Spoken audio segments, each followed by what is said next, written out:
have a little bit less than 20 minutes. Okay, thank you. Give you mine. Okay, so phase 3, okay? In 20 minutes, I'm gonna go through the next phase. So what is the recipe for your brand, okay? I believe there's 4 levels of a recipe for your brand. And again, we're talking about full service branding.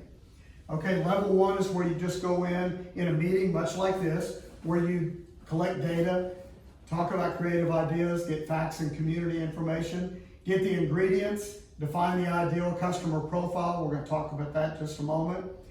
Set strategy and direction, and follow the plans and monitor continually with ROI and KPIs. KPIs are key performance indicators. Okay, KPIs are a big deal because those are set with your goals and objectives. That's what you meet every month on. That's what you meet every quarter on. That's what you meet with your board on, is you want to set like revenue or cost of goods sold, or how many complaints you got, or how many new people you brought in the door, how many people you serviced. Those are all KPIs, okay? So one of the biggest things in building a recipe for a brand is the ideal customer profile. Now this is good because there's a lot of nonprofit here. There was a church in Orange County, California called Saddleback Church. Many of you have heard of Rick Warren. He wrote The Purpose Driven Life. He's worldwide known. Well, he started out basically in his home with just a handful of people. And they met and they wanted to understand what their bell curve was of people that they were trying to reach in their community. And they developed this model, okay, called Saddleback Sam.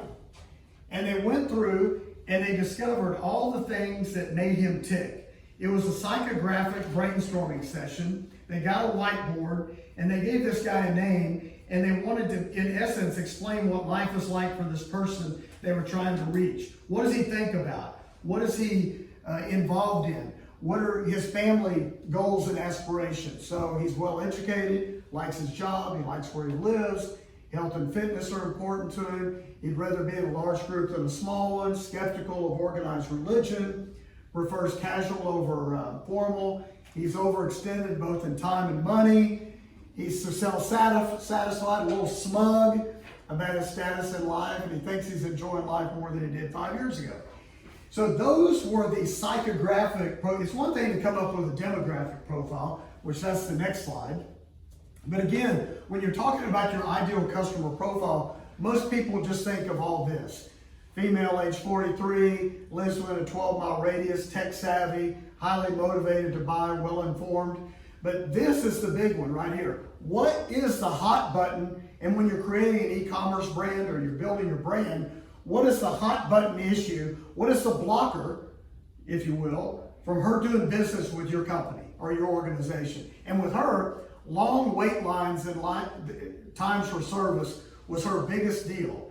So if you have a commercial, or if you have a branding spot, or if you have a website or an e-commerce product, you want to make sure when you're trying to reach this ideal customer profile that you make sure that's a part of the DNA of your advertising, that you are very efficient, that you know how to deliver products and services in a timely manner. Okay, how much time do I got? A little over 15. Okay.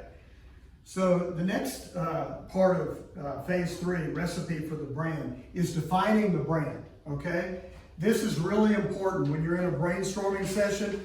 When you go back to your place of business, okay, there's a couple slides on here that you'll want to take away. And if you need help in drilling down on this, I've got business cards. I'll help you get started on all this, okay? But you need to understand in the DNA of your company who you are, what your color palettes are, yeah, but what you do that makes you different. What is the headline and tagline? Like, you know, what those companies that I mentioned earlier. What are the subheadlines?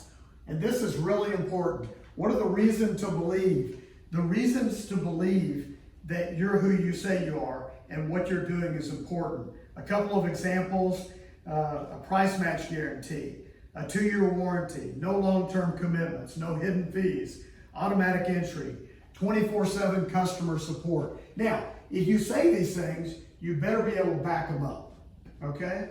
So you have to go back in your think tank, in your company, and come up, what are the reasons to believe that a company would want to do business with me, or a client would want to come to my nonprofit? And then what are the offers that I'm doing to bring them my way? And then what are the calls to action? So all these things have to be in place in order to build a brand. So this last section is dealing with e-commerce, okay? This is arguably one of the fastest growing parts of business today. So there's going to be some things today that I talk about that you've probably not heard of before. And just take notes, and you can go to our website and get more information about it. But this is all about implementation of the plan and building your brand.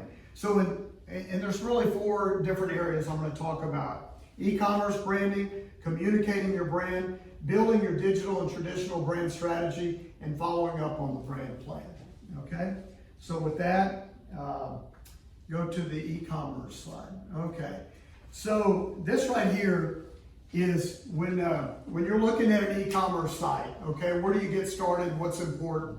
So a product page design, okay, that's really important because that's going to be the thing that people go to the checkout for. You got to build your product page with, if you'll go to that Bellavio site,